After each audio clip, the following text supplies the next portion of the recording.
Hello, awesome people. Today is our first Filipino Life Group Fellowship here in Linköping, Sweden.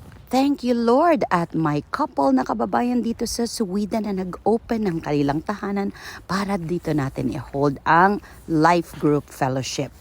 And today we talked about finding rest in God's peace. Talaga namang nakaka-uplift ng spirit ang sharing time. Of course, part of the fellowship ay kainan. Silipin natin ang ating mga handa.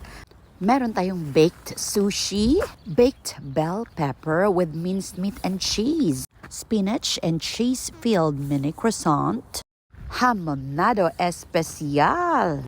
Of course, hindi mawala ang kanin at meron pa ditong adobo, chicken adobo. Let's kain na!